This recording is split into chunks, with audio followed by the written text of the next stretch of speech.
This is Sam Robson. It is March 17th, 2017, and I'm here with Mr. Andrew Bangalie in the Emergency Operations Center, EOC, in Freetown, Sierra Leone.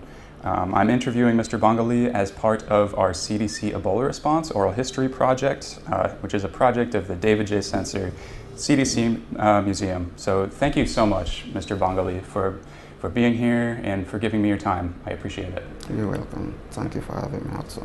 Of course. Can we start out, would you mind just saying my name is, and then pronouncing your full name for me? My name is Andrew Bangalie. Thank you. And if you were to describe to someone in just a couple sentences, just 2 sentences, what your role in the Ebola response was, what would you say?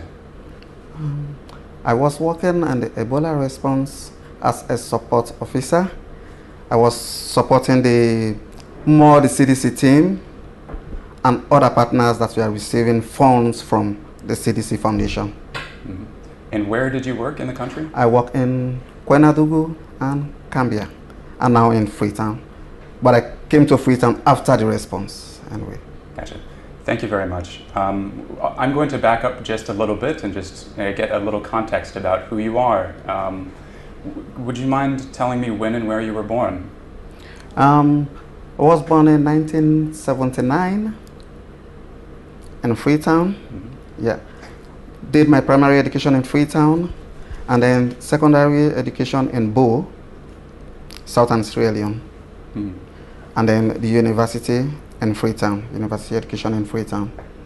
Jala University to be precise. Yeah. What did you study at university? I studied agriculture administration. Why? Why did you study that? I like the course as a career because it broadens my horizon. I can work as an administrator, agriculturist. Yeah. I actually like the course when I was in college. Mm-hmm. Yeah. And I'm applying it. Yeah. So what did you do after graduation? After graduation, I taught for like 2 years. Yeah. And I joined the field of research. Yeah. With research institutions like Statistics Sierra Leone, Innovation for Poverty Action, and later worked with WHO as regional coordinator and one of their research, which lasted for like 6 months. And then from there, I joined eHealth and I started working with the CDC team. What year was it that you joined eHealth and started working with the CDC team? Pardon? What year was it that you started working with the CDC team? What year was it? 2014. It was 2014. Were you already working on Ebola-related things when you joined? No. My last job stopped after the Ebola incident started. Yeah. Gotcha. So that was my first involvement in the Ebola work when I started working with the CDC team. Can you tell me just a bit about what it was like for you in the early days of Ebola, when Ebola first came to Sierra Leone? It was horrible. Because when it started, my job was like going out up country, visiting health facilities, doing some investigations, and when the Ebola started, the job was off. That's one bad thing. And I was even scared of going out after reading about this thing, touching, no touching, and you know our society, we use the public transport system to travel. You don't have to screen somebody before you get into that vehicle, so I was damn scared of even going out. Yeah. And how did it come about that you joined the CDC team? Yeah, I saw the job on a newspaper. It was not like walking to the office and apply. I did it on the internet. So I didn't walk on the street to get a job. I applied through the internet. Yeah. What job was it and what attracted you to it? We were asking for district coordinators, CDC district coordinators, people in the district that will coordinate their activities of the CDC team. That was what I applied for. So just tell me about your first few days of getting the job and what happened.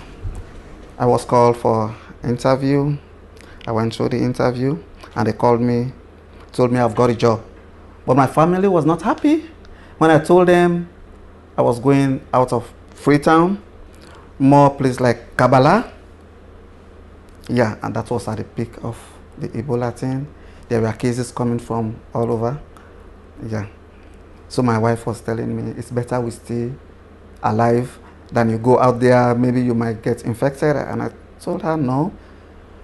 It's like I might be going for the money, but maybe there is something I need to do to save some other lives. Yeah. So what happened then? And I have to go. And I went there. What I saw there was not what we were thinking of, like here, because the stories were so bad. As you can see, people, sick people coming from the villages, and what it was not like that. I met the CDC team there. We are working together. I met some other colleagues because I was really scared. I'm going to a place where I have never been to, because that was my first time going to that district. But the first day I arrived, I met some colleagues there, schoolmates, college people we've been, so I have some life back. I'm sorry, what month was it that you first went out there? What month was it that you went out? November 2014. Mm-hmm. Yeah. And you said the experience, what you saw on the ground, was far different from what was you had quite expected. different, yeah. Because it was, people were very active. Yeah.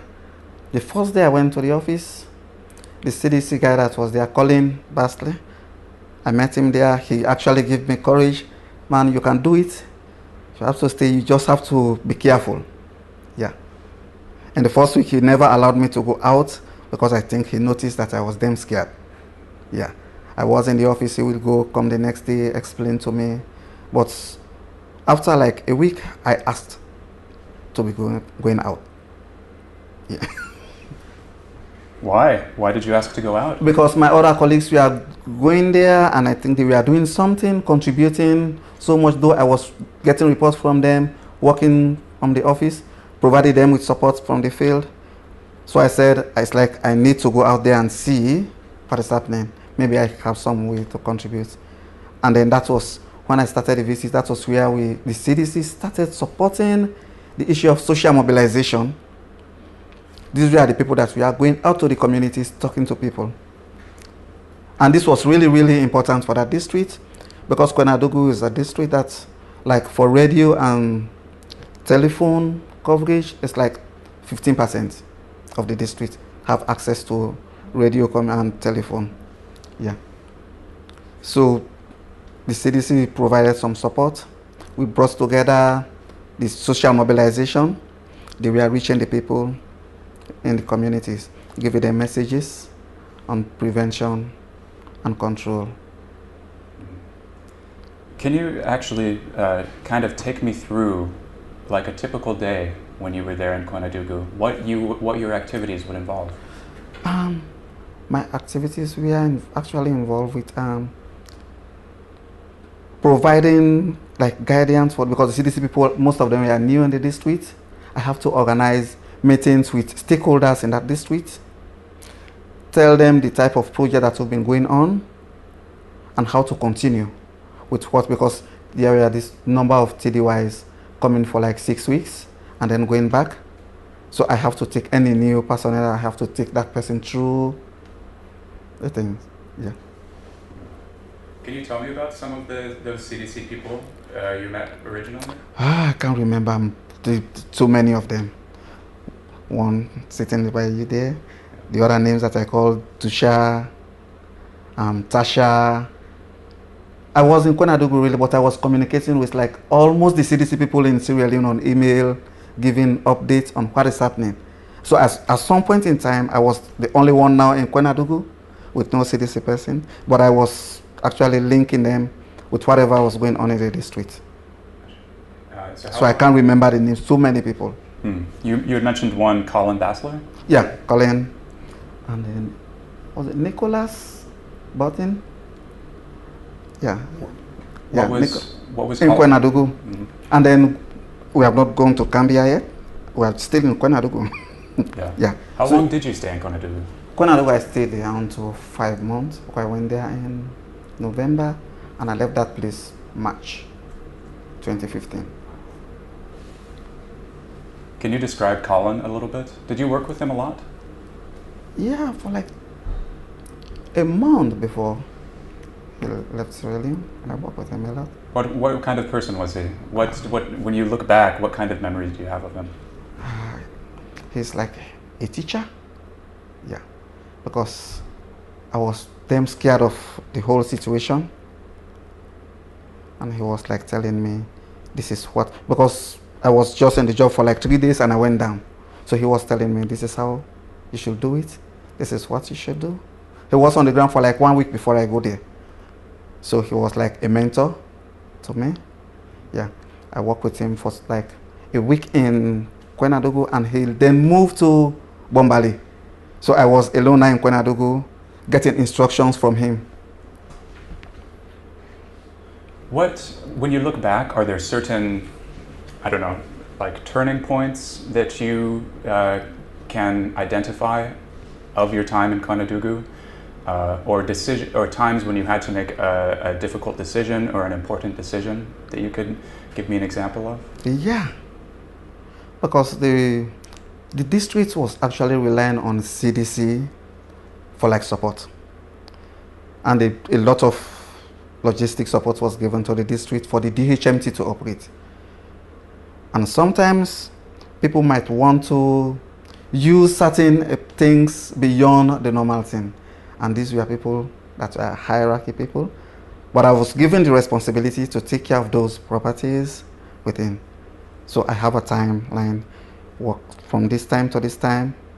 The generator will work for about 8 hours. You give it some cooling time. Somebody might come, I'm just coming from the field, I said, no, let's wait a little bit. We want this. I said, no, we have to go through the due process. We have to do some requests, ask for whatever is there, and then there are people above me who can approve before you go ahead with a lot of things. Because the city was providing vehicle for people to be traveling, and I was in charge of that. And anybody can request, I want to go X, Y, Z. So I need to know why you want to use it. Is it for the specific purpose? Yeah. So can you tell me about how you transitioned, how you moved over to Cambia? Yeah, when I went to Kwenadougou, when there were like cases coming up in Kwenadougou, Ebola cases, stayed there for like 5 months, and then the situation actually got better in Kwenadougou. Yeah. So we were just doing some follow-up activities in the chiefdoms, and I never knew there were more activities in Cambia. It was not my decision. It was a request from the CDC team to eHealth that I should move over to start the CDC office also in Cambia. Yeah, that was how I moved to Cambia. It was not my decision. Sure, but okay. Can you then tell me what happens then? I went to Cambia in March, but by then I got used to the community, to like the provincial life, the way things are going on in the district. It was different, better, like when I was going to Kwenadougou, because now I was more confident. I thought I knew most of the preventive ways, what the do's and the don'ts. So I was in Cambia doing the same job, but on a bigger scale, because I was having more CDC people and this Cambia office than anywhere. I think after Freetown, Cambia was having bigger number of CDC people, because there were a lot of activities, the cross-border activities, the district activities, yeah. And these were all the responsibility of the CDC people. And let's see, what months were you in Cambia again? What months were you in Cambia? March. March to? June 2016. June 20. March 2015, and I moved from Cambia in June 2016. When you look back at that time, are there moments that stand out to you in your memory? Yeah. Because in life, when you do something, you see the impact, you felt so good about it. Yeah. A lot of things happen in Cambia that up till now, people can call me to say thank you. Yeah, through the CDC. Yeah, there was one major thing is like these cross-border activities. It was really lacking in Gambia. When I was there, we initiated like the cross-border collaboration between Gambia and the other country, Guinea. Yeah, and I was moving there from Gambia to Forikaria, that is Guinea, to collaborate with people there, meeting, getting ideas from there, and then bringing it back to Gambia. And we were able to set up the cross-border team for Gambia district, which is up to now operating. And they called me yesterday that they were extending similar thing to, they were having a meeting in Bombali, Makeni. They called me to let me know. Can you give me a little more detail about that, about setting up the cross-border team? The cross-border? Yeah. Yeah, the cross-border is like, Gambia is a land border between Gambia and Guinea, a vast land. There are some villages, they don't even know they are on the border. People can cross in and out at any time. So we're actually trying to create, we try to create some communication, we bridge communication between people, health personnel in Gambia and those in Guinea along the border, so they can share information. Yeah, it was difficult because I don't speak French and most of them don't speak English. But normally when I'm going there, we go with people who can interpret. Yeah, so I was able to communicate with them. Yeah.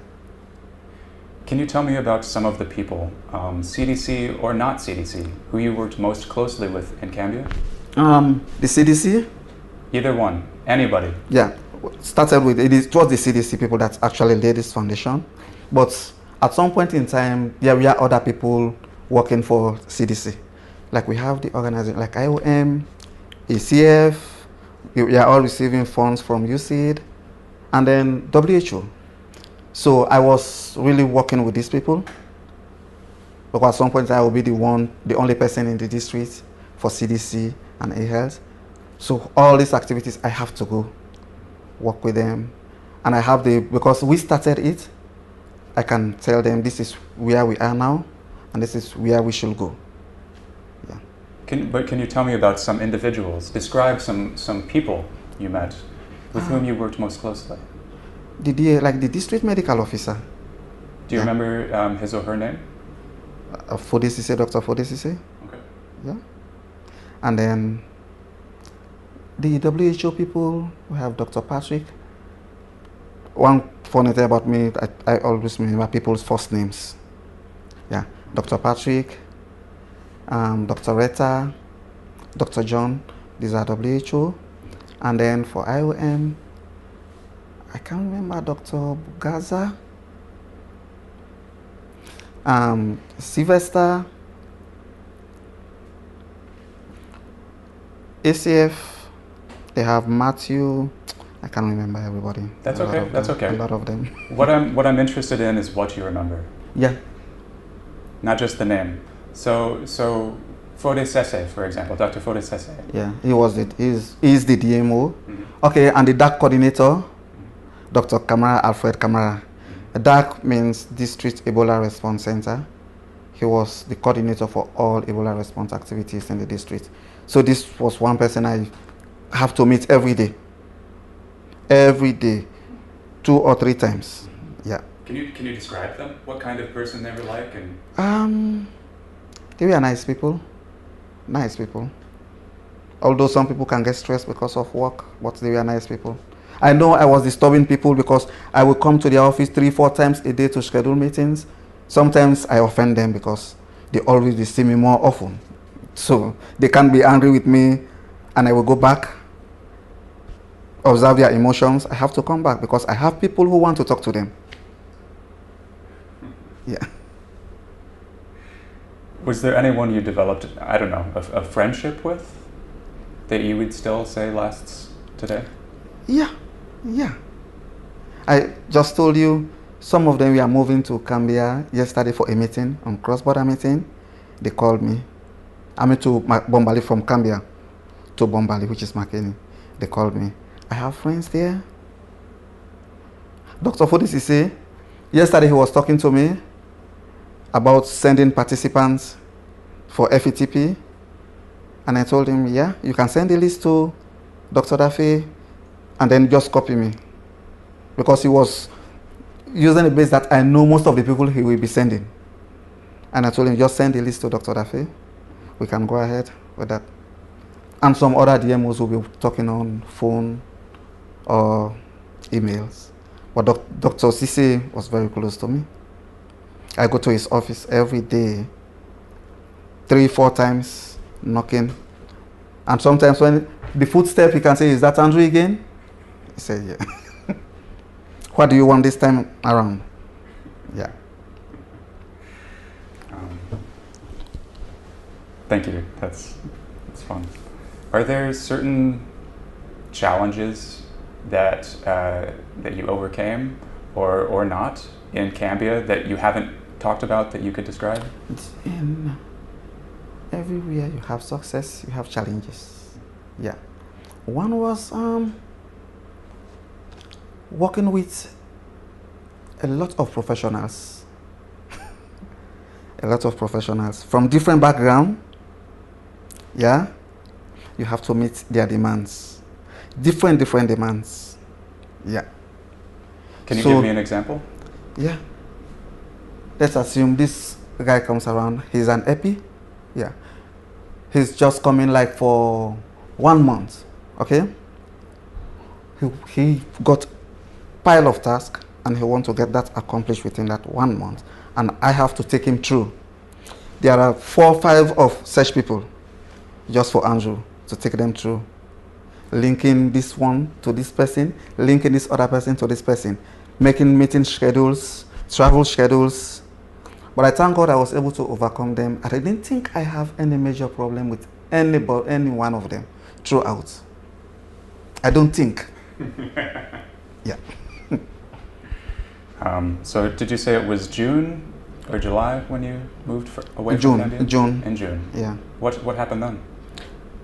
That I move over here? Mm. Yeah, I was moved over to work for another project, still for the CDC team. I moved over here as project coordinator for field epidemiology training program. Yeah. Can you describe starting that work? Starting that work was that was one interesting thing. I was never told, Andrew, you are going for this job, okay? I was in Cambia doing my own things because I got a lot of training. You know, the CDC office was like a classroom for me now. Anybody come will want to teach Andrew some things, new things. Any epi, health promotion people, this IPC, anyone coming would like to teach Andrew something. So my office was a classroom, and I learned so much. Yeah. So I was recommended to come over to coordinate the field epidemiology training program. And you know about the field epidemiology training program, right? I do, but could you tell me just a little bit? Okay. A couple sentences. It's this is not the first place this project is operating. Okay. It is too many countries in Africa, and it started in Sierra Leone in June last year, 2016. It is training district surveillance officers and an improved way of performing their surveillance duties. The frontline epidemiology, frontline work. Participants are selected by the Ministry of Health and Sanitation within the ministry, who come for like 3 months. Within these 3 months, we have 3 workshops. The first workshop, workshop 1, is like the basic introduction, teaching the participants about the same thing that we are doing, but how to do it in a more improved manner. And then they go out after the workshop, they will go to the field under supervision of their mentors. Each participant will be assigned to a mentor for supervision, and they will do the field work for like 4 to 5 weeks and then come back for a second workshop. and we just completed second workshop 3 weeks ago. And we are on field work 2. And then the next workshop will be, workshop 3 will lead to certification ceremony, completion of the frontline field epidemiology training program. But the participants are not taken away from their normal duties. Within the course of the training, the field work, they will be still performing their normal duties, but in a supervised manner, under the supervision of mentors. Yeah. And upon fulfillment of the criteria, like completion of your field project, having satisfied your mentor and the FPTP team, you're bound to graduate. You'll be given the first certificate. So for now, we have there are 21 participants in this third cohort. This is the third cohort. And Mr. Andrew Bangalie, can you tell me about becoming a student in FTP yourself? The life I spent with the CDC people and the field, I started developing interest in epidemiology, actually, because I was always going out with them. Sometimes they would send me, go and investigate, and I began to like the job. It's like, I'm doing well here. So when we started this program, I was always in the class with the participants, and I developed interest, actually. Yeah. Have you started as a student? Yeah. What is it like so far? It's challenging, but it's good. It's challenging, what's good. What's challenging about it? The activities within the notes within investigating certain things, the why behind everything that happens. You have to bring that out. I think that is the basic of epidemiology. The why behind the situation. You have to go for that. Get it out. You don't go halfway. You have to complete it. Yeah.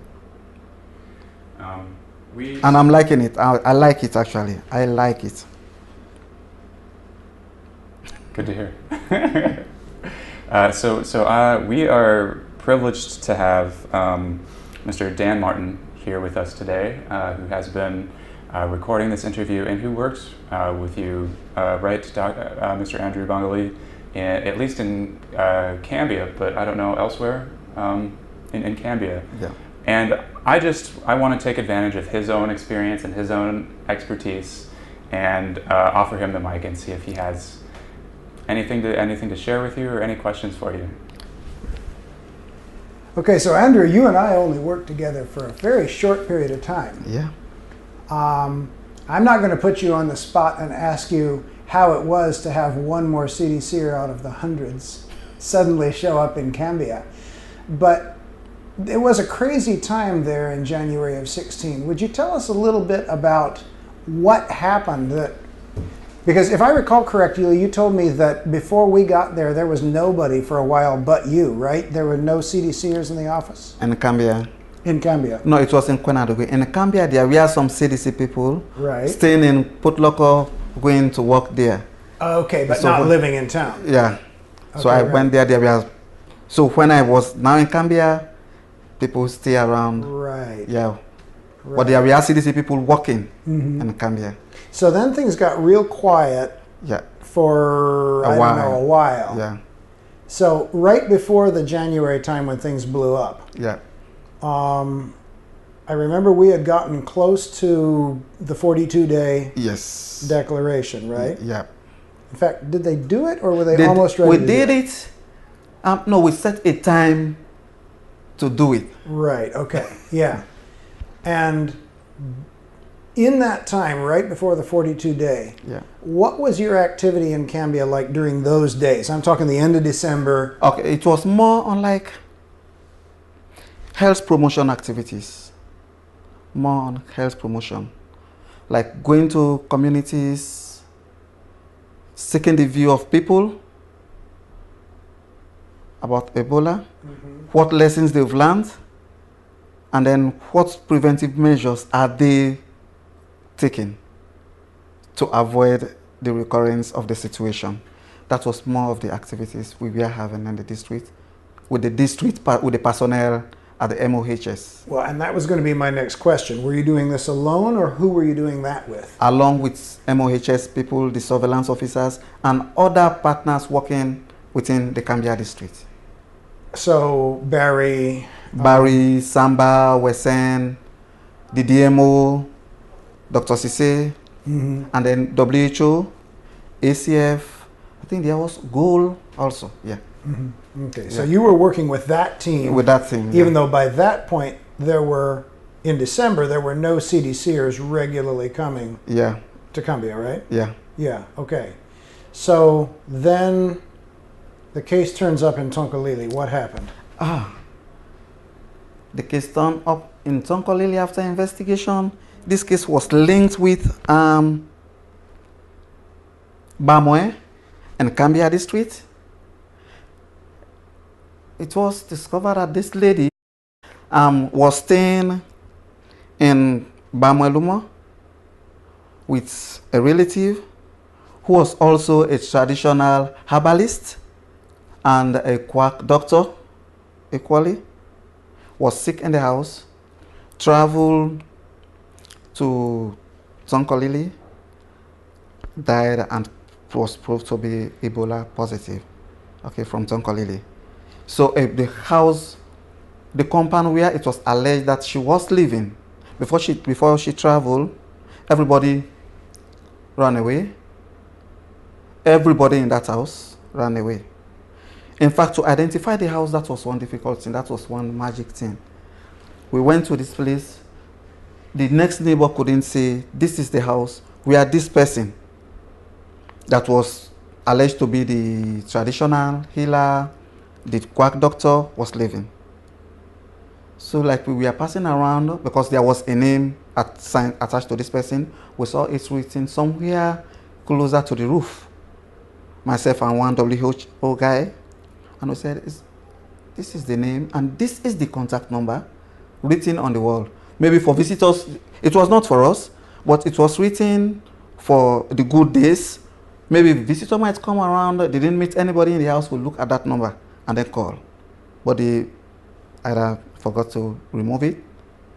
Yeah, we got this, and we were able to agree that this is the compound, but it was totally deserted. We were not seeing anybody inside there. We stayed around for some time. Other people were so inquisitive to watch and find out that there were some people hiding inside. But we were there for like 3 hours. They were inside that house working. Yeah. We were able to take some of them outside. We asked them outside because nobody got closer to them to touch. We don't know what was going on. They came out and we asked them, where are the other people? They said they don't know them. Oh yeah? They said they don't know them.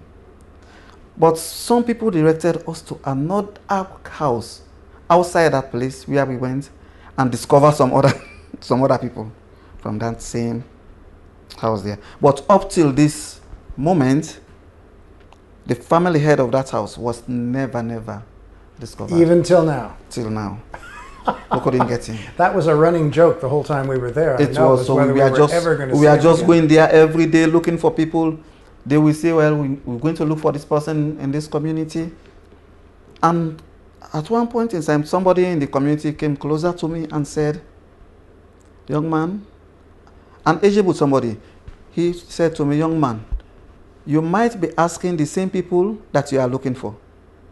Because we are asking people in the community, who is this person? We don't know them. And if somebody from the community told me, you might be asking the same people you are looking for. And I said, oh, I think this will be the last day for me to come here. Now, there's two really important things I'm going to ask you to give more detail on from that part of the story. Yeah. First of all, why do you think people fled? Why was it so hard to find anybody? Yeah, they were afraid of being quarantined. Afraid of being quarantined, that was one.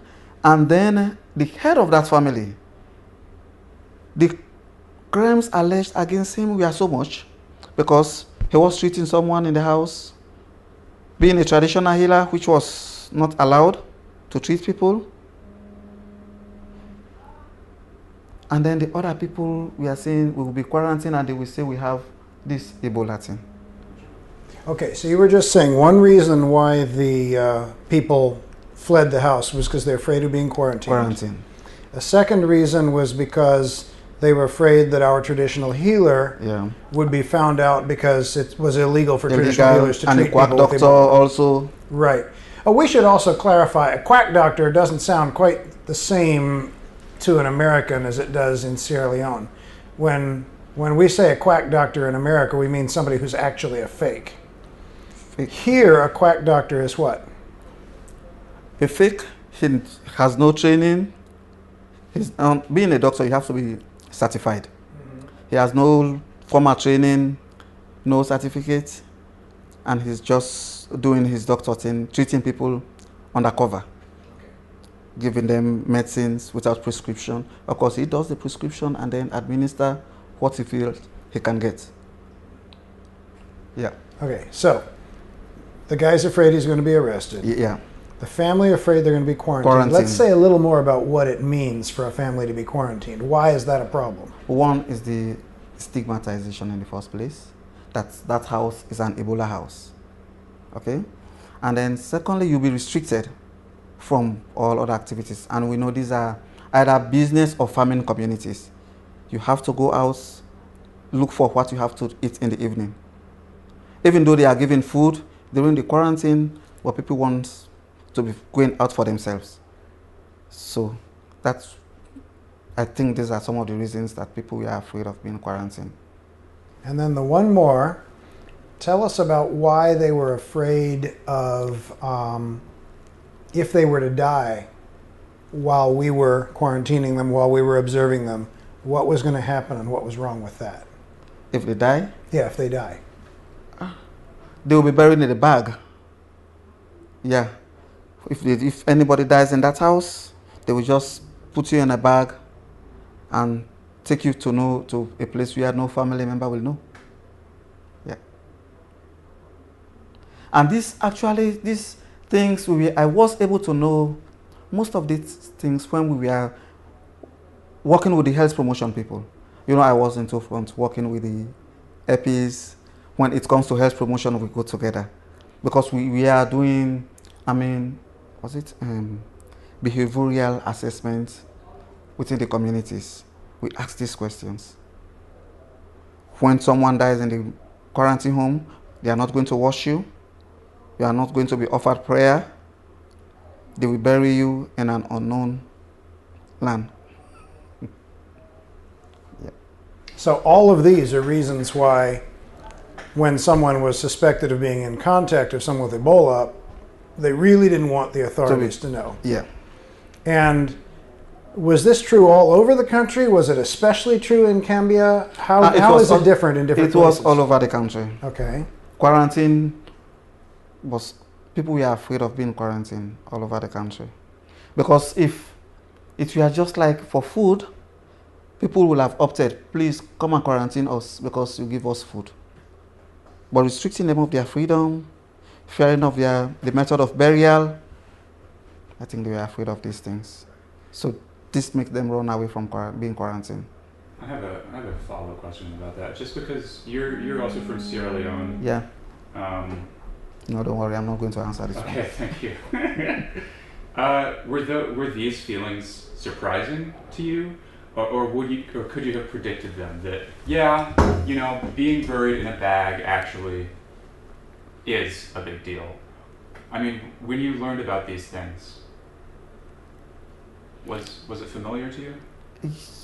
Yeah, because looking at our tradition, the culture of the people, they think they should respect the dead. Yeah, wash, perfume, dress, and then accompanying to the graveside. Yeah, but during Ebola, you don't do all these things. You don't even touch. Someone might say, that's my father, I'm going to dress him. I'm going to dress his corpse. Yeah, we'll say final goodbye. They might even keep corpse for days so that the other family members can be around to see. So with all these beliefs just being taken off, it's not going to be easy for people to accept like that. Just for the thing. And this Ebola, it was only later that people start believing that it is really, really something, it's a disease. Initially, we are saying people were lying, it's all about money making, yeah. So it's not strange to me, really, the behavior of people, yeah. Although some people got convinced that it was good, they say it was good. Because you can say it is good because maybe it has happened to your neighbor, not you. Yeah. But when it happens to this person who was saying it's actually good, he or she also will start denying, no, it is not Ebola, he died of headache. And we are saying burying in the bag was good when it was in the house of your neighbor. So it's like the accepting the idea was, I didn't think it was genuine even. What did you think about efforts to talk to people about like basic germ theory or efforts to counteract people's inclinations not to want to have Western defined safe burials? It was really, really difficult for people to accept that, genuinely accept it. You might go talking to people, everybody will say yes, we will not do it again. Well, no, it is good to send you away, for you to go. Well, let's say yes, let him go. So we stay and do our own things. Yeah. But there are certain areas, in fact, for the society people, they have certain society, of which, of course, we are not part of it. They will tell you, from the time the person is sick, they will be, not everybody will see that individual. So they will have their own ceremonies. And when talking to these people about safe and dignified burial, they are not going to deny you. They will say yes. And when it comes their way, they do their things, actually. Yeah. Until the involvement of community stakeholders, people living within the community, being sensitized and educated, try to convince them about this thing, because if the community, some stakeholders within the community accept, then I think it will work. But if only for us coming from the offices, going down there, I don't think if the acceptance will be genuine. They can accept when we are there because we are not going to stay there for the whole day. Yeah. So who were the important stakeholders in the community that needed to be won over, like you're saying? Yeah. We have the chief, the women's leader, the youth leader, religious people. In most communities, we have the Christian, like they call the pastor, and then the imam. So for anybody in those communities, must belong to these people. And then these traditional healers, because there are some people that are not Christians, neither Muslims, so they belong to other secret societies. And this is where this herbalist fall. So if these people are win over, at least a little bit convinced, I think our message will go down. Yeah. But if we just go gather everybody outside there in that hall talking to them, it's going to be a chorus. Yes, yes, yes. But in the background, these guys that I'm calling, they have the voice in the community. They will, in fact, they will tell them, answer yes. Say yes. Yeah. But if you get these guys together, those that I've just called, you want me to call them again? The chief, the women's leader, youth leader, the herbalist, the religious leaders. They are the people to talk to the more. So how did you engage with them? In the first place, you meet them in the communities. You meet them in the communities, talk to them. Bringing them out for workshops is not going to help that much, because they are coming to, and we're going to get transport fare and then we can eat. But when you meet them in the communities, you sit and dialogue with them. And we started that in Cambia actually with the health promotion. We are going to the communities get these people together, talk to them. Yeah. And they will tell us the reasons why they are doing this, because that is their own way of having money. Yeah. And they have been sidelined in all the response activities. Other people are getting money, we are not getting it. So you can't stop us from doing what we are doing. So, like they have the secret societies. If somebody died inside that bush, they are not going to bring him or her outside. Yeah. They perform their ceremonies there. But if we try to win them over with the messages, I think if they have to perform the ceremony, they will do it with caution. Yeah. Backing up, you mentioned that the herbalist that we dealt with, that we never found, lived in Bamoy. Yeah. Now, Bamoy is a fairly important town in Cambia district. Yes. Tell us a little bit about Bamoy and Bamoy Luma. Bamoy is, I think life in Bamoy is even active than Cambia. More social activities take place in Bamoy. This is a business community. People from all other villages come in there to exchange their goods. Yeah. So you have people coming from Guinea, other districts, to meet in this place. Yeah.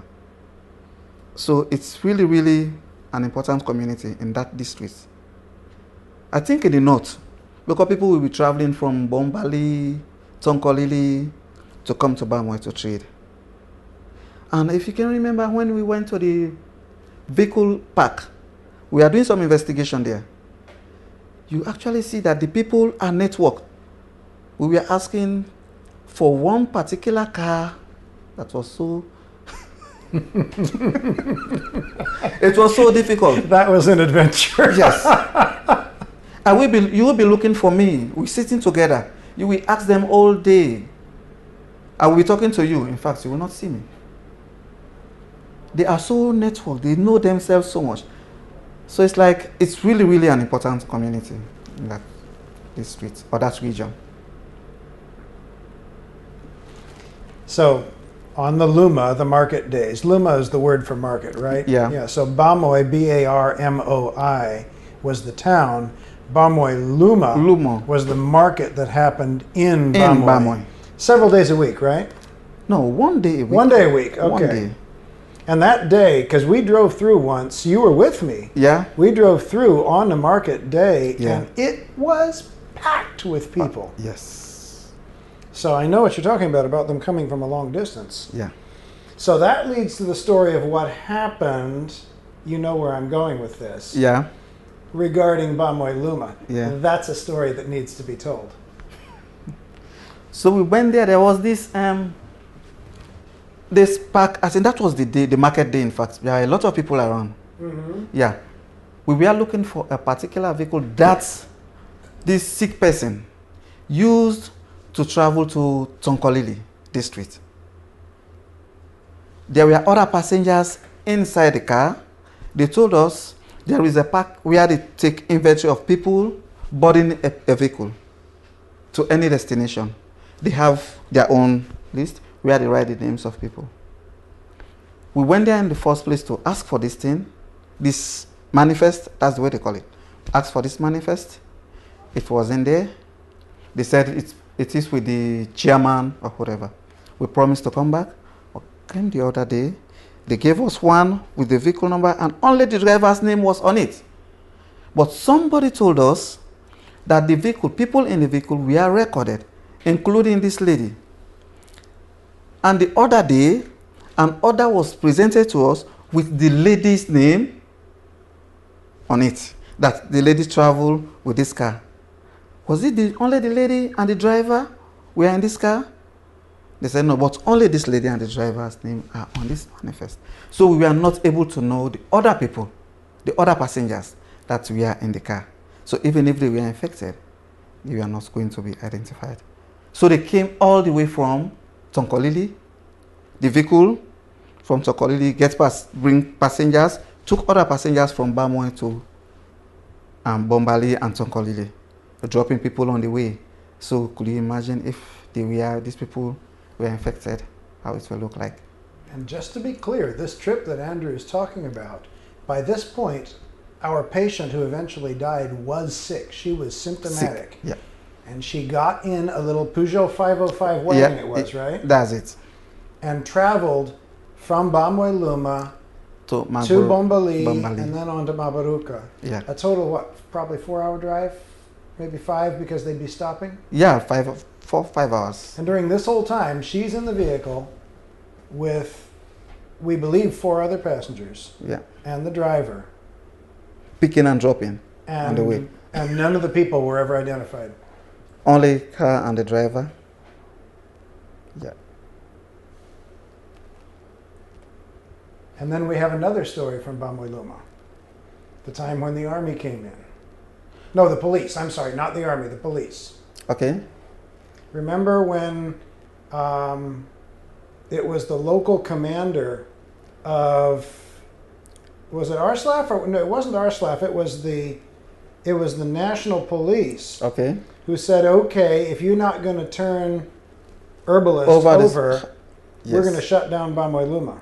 Oh, that was the other hell. And the police station was burned down. They rioted. They rioted. They were fighting the police.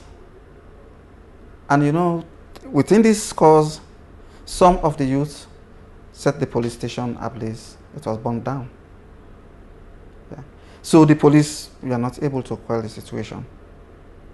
And the only people, the force that's, because during my stay in Gambia, are you connected to power? Because we were having another incident with regards quarantine before that one in January. And then the military commander there, Major Brewer, a friend of mine, of course he used to go to the office there, decided to help the police. And the first time the police went there, they threw stones at them. And he decided to go there with his team. And he drove his vehicle to the park and parked the vehicle there, called the chief, tell your boys to stone this vehicle, to throw stones on this vehicle. Because I'm not going to leave anybody within here. I will take all of you to Gambia and you will pay for it 3 times. That was the vehicle for the military. It was there. They went there and quarantined the homes that you are supposed to be quarantined. They never touched that vehicle. But when it comes to the police, they were not having guns, so the people will fight them. But Bamwe really is one interesting community. Very interesting. Because you have so different people coming from different backgrounds. Guinea, other districts, yeah. And the riots lasted what? It was about 2 days? 2 days. They required all of us to stay in the compound and not go out. Yeah, and those who are some of us who were in Gambia, we are supposed to stay in Gambia. Right. Not come out. Right. And I was in Gambia. I know you were. And then when it was over, the youth leader said, oh, we didn't know we were causing you any trouble. It was only the police we were angry with. That was exactly what he said. But he said they were having some issue with the police because the police always want them to be quarantined. They don't want them to do their trading. They were lying. There was no Ebola, nothing like Ebola. It's the response people that want to make money. That is why they are saying they have Ebola. People want to make money. It's an interesting community anyway. There were a lot that we about Ebola. People were thinking it as something like business money making. Never believed that this was a disease killing people. They said we are just building stories. Yeah. Dan, did you have any other? I have one more question to ask you about, because this one I think leads into why you're now in FPTP. Yeah. Your job mostly the brief time I was in Gambia was supporting us, as you said, Yeah. making sure we get the right places, booking our meetings. But then when we were having trouble getting through to the driver and the motorcycle rider and a couple other people, you came along with me and helped interpret and helped do some investigations. Yeah. tell us a little about your investigation work in that time and how maybe that ties to your getting into FPTP now. Yeah. I was like the interpreter, sometimes the note taker, because they go in the communities. I don't speak Timini, but I know 90% of the community people who speak the language that I can speak better, Creole. I can interact with them. So if an EP is going to do the investigation, the question that person will ask is the same question I'm going to translate to this person. Why did this happen? On several occasions I've been doing this. That is the reason I said the why behind the incidents is always what we are looking for. Why did this happen? So we start from somewhere. How are you? What's your name? What are you doing here? How long have you been here? Do you know this person?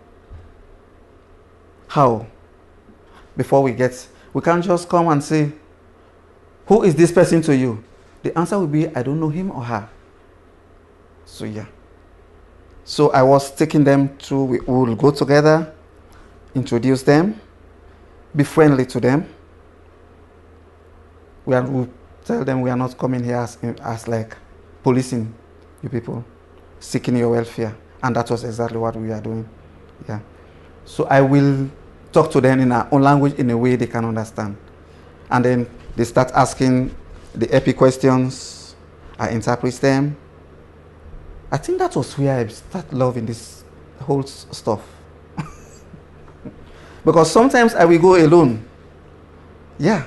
You went alone for me a couple times. I know Yeah. you did. I will go do the investigations, come back, and he will edit. And then some other people, yeah. It was good. And we are, I think, I hope you were satisfied with me. Because satisfied is not the word for it. I was very happy. That's why I'm so elated. When you told me just now that you're now in FPTP, I was jumping for joy. Yeah. It's because I know you've got it in you. Yeah. I saw you do it. So I'm really happy to hear that you're now taking the next step. Yeah, I mean, I'm telling you again, I'm really liking it. Good. I'm liking it. Good.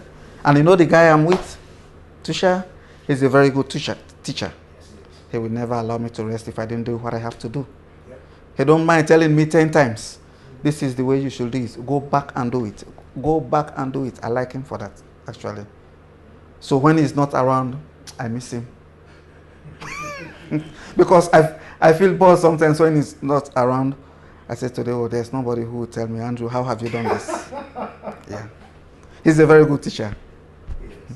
But if you don't, some people don't understand him, you would maybe think the other way.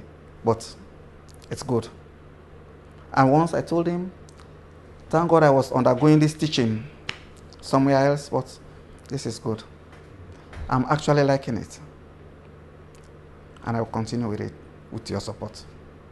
And I'm proud to have seen your development as an epidemiologist. I know you're going to do important work. It was a pleasure working with you when I did, and I'm really glad to see you keeping it on. Thank you. I don't have any more questions, so I'll pass the microphone back to you. Thanks. That sounds good.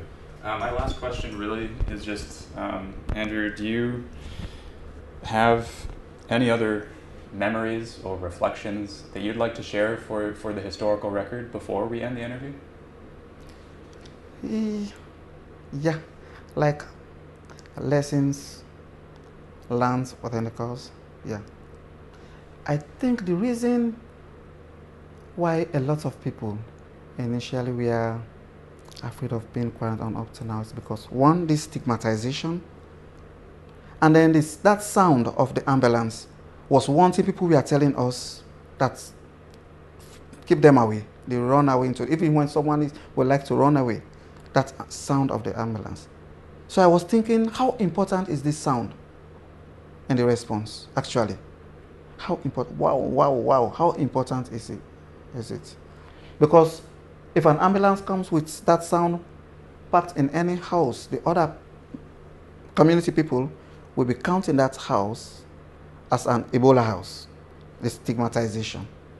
But I think we can go there, into that house, in an unbranded vehicle, talk to the people.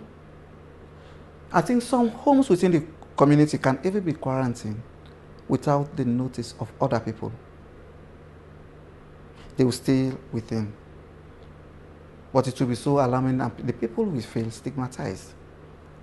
I think that should be one lesson for us. Next time we don't do that. People will still, if we do it, people will still continue running away with what they have to carry to other people. Yeah. Well, Mr. Andrew Bangalie, I just want to thank you so much for your time, for sharing your experiences with us, and thank you to Dan Martin. It's been a pleasure having both of you remembering together. So thank you. You're welcome.